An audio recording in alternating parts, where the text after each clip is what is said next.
I'm Stephen Hann from Archery Supplies. We're here today to test the Oneida Pheonix through the chronograph. We're shooting 60 pounds at 29 inches.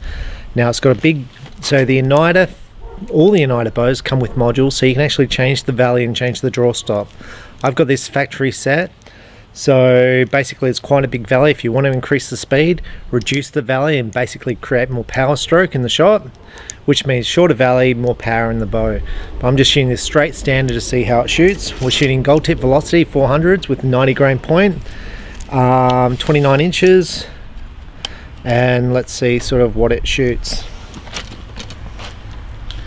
Now the bow's easier to draw than normal bows, so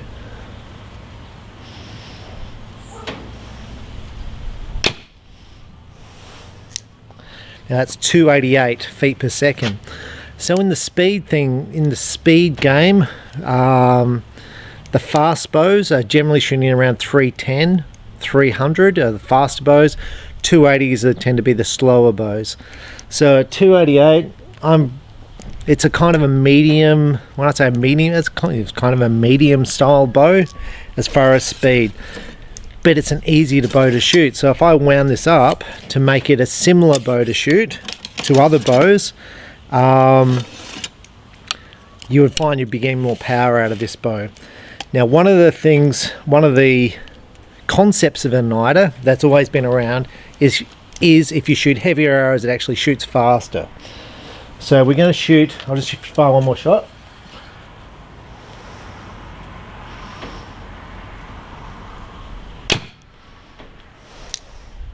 .285.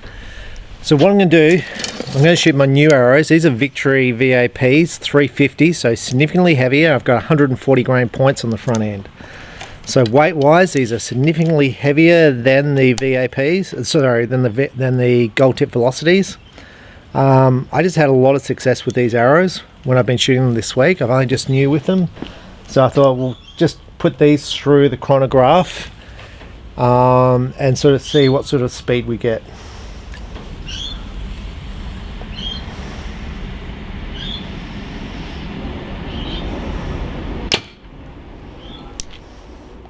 .267. So I've dropped, well, effectively 20 feet per second off the speed, but I've increased the weight. The actual arrow shaft is physically heavier than the velocity. It's a stiffer spine. And also I've gone from a 90 grain point to 140. So I've almost added, I'm going to say somewhere probably close to 100 grains. I've dropped 20 feet. Now why would you want to do this? One, hunters basically look for more penetration. And if I zoom in up here to the target, sorry, I'll zoom in down there, you'll see the penetration difference between the VAP and the velocities. It's getting an extra, well, that much, 2 inches of penetration. So for hunters are looking for more penetration, so they generally want a heavier arrow.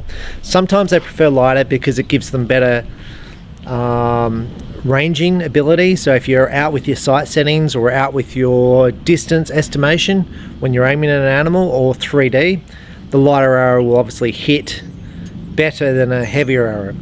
But for target archery, and if you're shooting, let's say 50 meters in the wind, the heavier arrow with the heavier point tends to have less wind drift. So you'll find a lot of target archers are shooting 140 grain points and are shooting heavier arrows to avoid wind drift. Now the thing with the Oneida is finger shooting.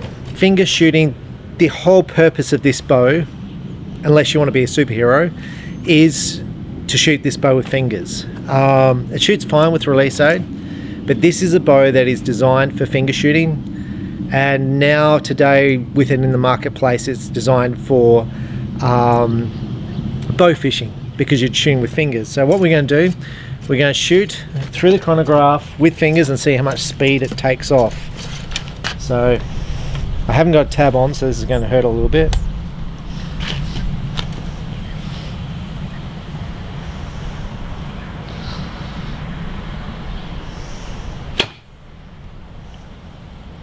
.260. Now that bow sounded so much quieter when I shot with fingers. So I've dropped 77 feet per second. Now, some people say when shooting with fingers, you better have less let off. So the Oneida comes with a whole bunch of modules to change let off and draw length.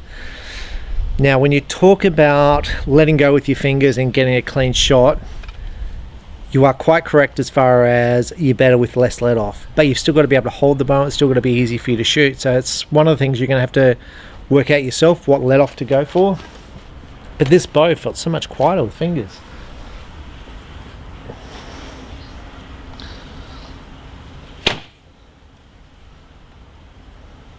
.260 again.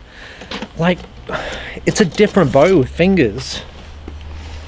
So, like, the noise would have to be cut in half, at least.